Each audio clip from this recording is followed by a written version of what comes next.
Kota Norfolk di Virginia menghadapi tingkat kenaikan permukaan air laut tertinggi kedua di Amerika Serikat. Air pasang yang tinggi mengubah garis pantainya.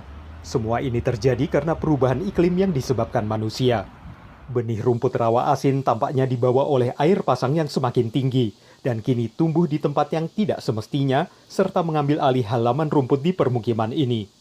Curah hujan tinggi lebih sering terjadi dan meningkatkan risiko banjir, memaksa warga seperti Nina Olander untuk meminta bantuan hibah federal untuk membangun rumahnya.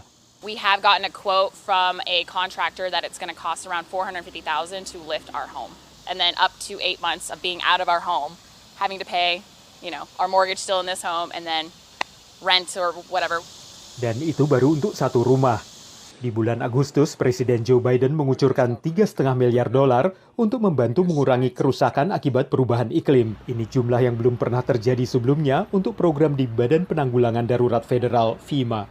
There's really large investments by FEMA and Army Corps to begin to manage our coastal infrastructure, as well as groups like Federal Highway to think about how our transportation protects itself into the future. Bukan hanya Amerika Serikat yang terdampak, kenaikan permukaan air laut juga menjadi ancaman global. Southeast Asia particularly is another hotspot of sea level extremes. It's a combination both of changes in ocean circulation, land ice dynamic, and land subsidence caused by human activity.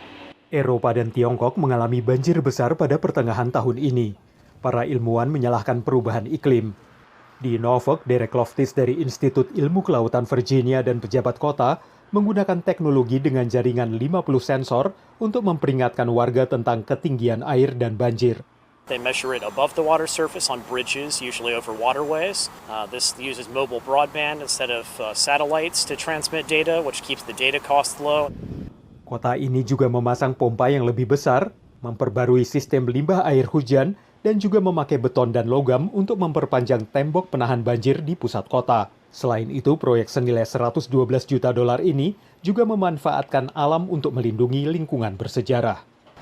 Perubahan iklim kini begitu parah, sehingga semua metode ini, alam, teknologi, dan beton mungkin tidak akan cukup.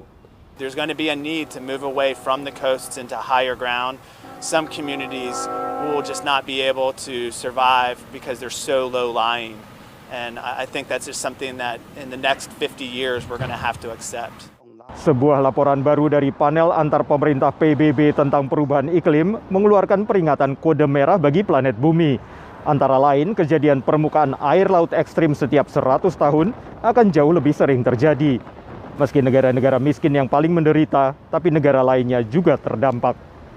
Dari Arlington, Virginia, saya Helmi Yohanes dan tim VOA.